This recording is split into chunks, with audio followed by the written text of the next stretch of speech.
ભાગવતમ દશમ સ્કંદનો 38મો અધ્યાય.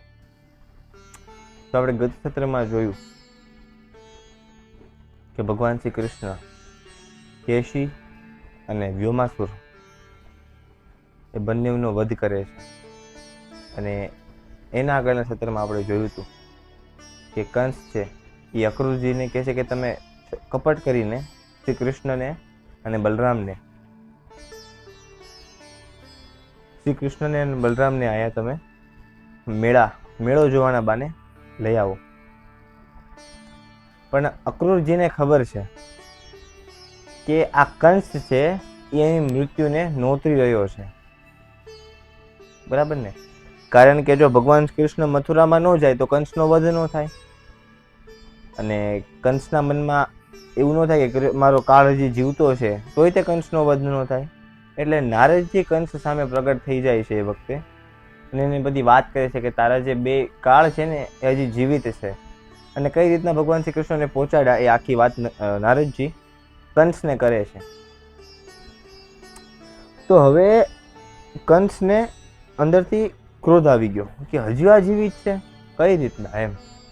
અને એવો જ વિચાર આવતા એ જે વસુદેવજી છે ને દેવકીજી છે એ બંનેને કારાગૃહમાં નાખી દે છે, અને એમને પાછું જે હથકડી બાંધેલી હતી એ પાછા બાંધી દે છે, બરાબર? પહેલા એમને છોડી નાખ્યા હતા એની પાસે ક્ષમા માંગી, પણ જોવો કે જે અસુર છે, જે કપટી છે, જે દૈત્ય છે, એ તો એનો સ્વભાવ કોઈથી ભૂલવાનો નથી. થોડા ક્ષણ માટે એ લોકો અલગ સ્વભાવના હોય, થોડા ક્ષણ માટે એ લોકો અલગ સ્વભાવના હોય. પહેલાં એનો ક્રૂર સ્વભાવ હતો દેવકીજી અને વસુદેવજી પ્રત્યે. પછી એને ખબર પડી કે મારે તો લેવા દેવા એમના પુત્રથી હતા, તો એ પાછી ક્ષમા માંગી લેશે, પાછો ક્ષમા માંગી લેશે દેવકીજી અને વસુદેવજી પાસે. અને પાછો એને ખબર પડી કે હજુ આ જે વસુદેવજી છે એને આવું કરીને મારી સાથે કપટ કરીને ભગવાન શ્રી કૃષ્ણને ગોકુળમાં મૂક્યા હતા, એ સાંભળીને પાછો ગુસ્સો આવી જાય. તો પાછા એ લોકોને કારાગૃહમાં નાખી દીધા. તો ક્ષમા માંગી એનું તો કોઈ કારણ નથી ને. તો અક્રૂરજી કંસે જે આદેશ આપેલો હતો અક્રૂરજીને કે તમે જાઓ અને કૃષ્ણને બલરામને લઈ આવો, તો આપણે વાત થઈ કે અક્રૂરજી છે એ રાત્રિ એમના ઘરે વિતાવે છે, અને સવાર પડતા જ એ ત્યાંથી નીકળી જાય છે એમના ઘરેથી રથમાં બેસીને વૃંદાવન તરફ. તો રસ્તામાં અક્રૂરજીના મનમાં વારંવાર વિચાર આવે. પહેલા તો એ કંસને પ્રણામ કરે છે. કંસે કહે છે, કંસ તું ધન્ય છો, કારણ કે તારા કારણે આજ મને આ કૃષ્ણને, જેને જોવા માટે, જેની ચરણની રજ લેવા માટે યોગીઓ તપસ્વીઓ કેટલા કરોડો વર્ષો સુધી તપસ્યા કરે છે, પણ છતાં એમની પ્રાપ્તિ થતી નથી. તો તારા જ કારણે આજ મને એ એમનામ જોવા મળશે. તો અક્રૂરજી રથ ઉપર છે અને કન્ટિન્યુ વિચાર કરે છે કે અત્યારે હું રથ ઉપર છું, જેવો હું ત્યાં પહોંચીશ તો મારી સામે કૃષ્ણ અને બલરામ સ્વયં પ્રકટ મૂર્તિ ઊભા હશે, અને એ જ વિષ્ણુ અહીંયા કૃષ્ણ અવતારમાં આવ્યા છે, તો આનો લાભ હું લઈશ. એમ કરતાં કરતાં એ કંસને નમન કરે છે કે તને ધન્ય છે કે તારા કારણે મને આજ કૃષ્ણના દર્શન થાય છે. એટલે અહીંયા ભાવ સમજી શકો છો કે કયા લેવલનો ભાવ ચાલી રહ્યો છે અહીંયા. તો હવે અક્રૂરજી છે એ રથ ઉપર છે અને મનમાં વિચારે છે કે હું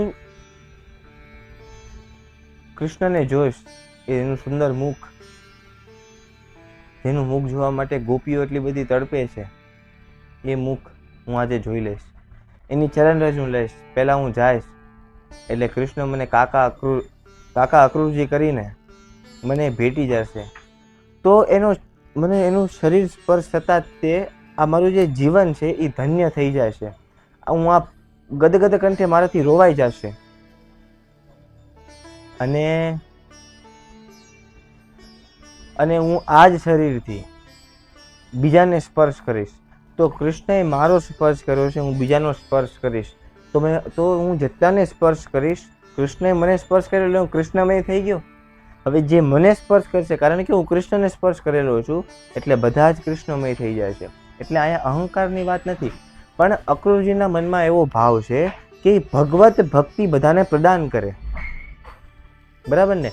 એના મનમાં એ ભાવ છે કે હું બધાને જ ભગવત ભક્તિ આપું, કે બધા જ શ્રી કૃષ્ણને માને, કે બધા શ્રી કૃષ્ણ ભગવાનનું ભજન કરે. તો હવે અક્રૂરજી મનોમન એવું વિચારે છે કે હું ત્યારે જ તે કૃષ્ણના જે ચરણ છે એને મારા મસ્તક ઉપર લગાડી લઈશ, અને મારું જે મસ્તક છે, મારું જે મન છે એ પણ કૃષ્ણમય થઈ જશે. એટલે કોઈ આડાવડા ભોગ વાસના, કામ વાસનાના વિચાર મારા મનમાં નહીં આવે. તો આવું વારંવાર અક્રૂરજી વિચારે છે, અને રથમાં બેઠા હોય છે એ જ સમયે જે ભગવાન શ્રી કૃષ્ણ તો જંગલમાં ગાયો ચરાવવા જતા હતા, અને એ જ માર્ગથી આજે અક્રૂરજી છે રથ પર નીકળે છે અને જોવે છે કે આ જે ચરણ ચિહ્ન છે એ કોઈ સાધારણ ચરણ ચિહ્ન નથી. આ ભગવાન શ્રી કૃષ્ણના આયુધ વાળા છે, શંખ ચક્ર ગદા પદ્મ વાળા આ જે ચિહ્ન છે આ અલગ શોભાયમાન છે. અને એ જે પૃથ્વી દેવી છે એની પર જે અલંકાર મૂકેલા હોય, સોનાના સુવર્ણના દાગીના મૂકેલા હોય, એવા ઈ ચરણ લાગતા હતા. કારણ કે ભગવાન શ્રી કૃષ્ણ જ્યાંથી ચાલે છે ત્યાં એના ચરણ કમળ છે એ સોનાની રેખાઓ દેખાય છે. ચરણ કમળ જ્યાં થયેલો હોય તો ત્યાં સુવર્ણનું થઈ જાય છે, કારણ કે ભગવાન શ્રી કૃષ્ણ એ તો કૃષ્ણ ભગવાન છે, બધું એમનું દિવ્ય છે. તો હવે અક્રૂરજી ચાલુ રથ ઉપરથી છલાંગ મારી દેશે નીચે, અને જે ભગવાન શ્રી કૃષ્ણની જે ચરણ રથ છે ને એમાં આરોટવા મળે છે. આ મુઠ્ઠી લઈને આ બાજુથી ધૂળ, આ બાજુથી ધૂળ, અંદર વસ્ત્રની અંદર ધૂળ, એના હાથમાં, એના મસ્તકમાં ઢગલો કરી દે છે એના ભગવાન શ્રી કૃષ્ણ ચરણ રજની. તો વિચાર કરો કે અક્રૂરજીને ભગવાન શ્રી કૃષ્ણને મળવાની કેટલી ઊંચી લાલસા હશે.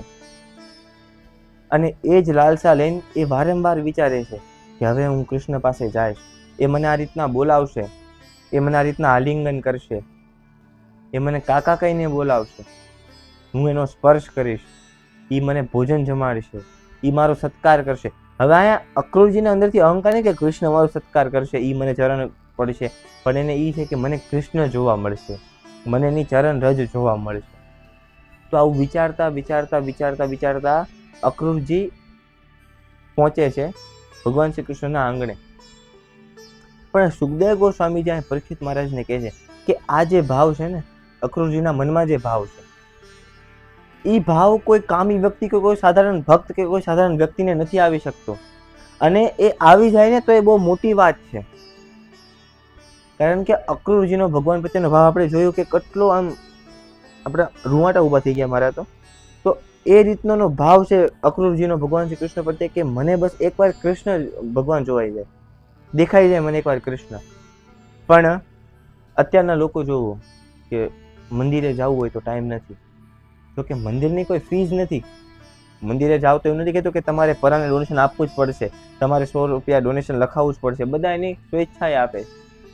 પણ અત્યારે સિનેમા હોલમાં જવું હોય તો બધાને ત્યાં જવું શું કામ? ત્યાં આપણને પૈસા દેવા પડે છે, છતાંય ત્યાં જવું છે આપણે. પણ જે મંદિર છે ત્યાં કોઈને દેવું નથી પડતું, પણ છતાંય તે લોકોને મંદિરે જવું નથી ગમતું. શું કામ? કે આ અક્રૂરજીનો ભાવ તો બહુ દૂર રહી ગયો. લોકો એ પણ નથી જાણતા કે અસલિયતમાં ભગવાન કોણ છે.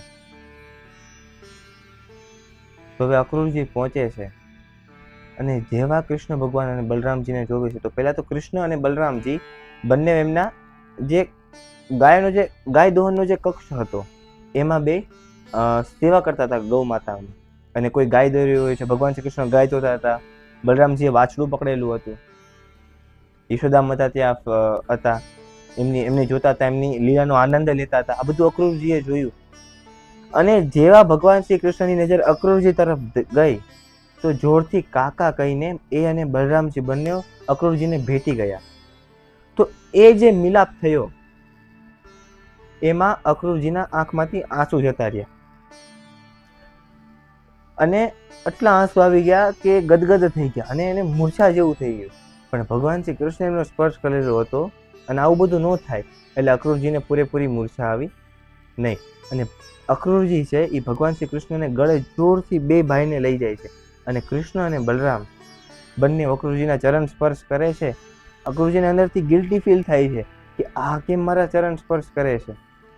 પણ છતાંય તે અક્રૂરજીને પહેલેથી જ તે ભગવાન શ્રી કૃષ્ણની ચરણ રજ મળી ગઈ છે, પણ છતાંય અક્રૂરજી આમ આ રીતના ચરણની રજ લઈને એના માથા ઉપર આમ કરી દે.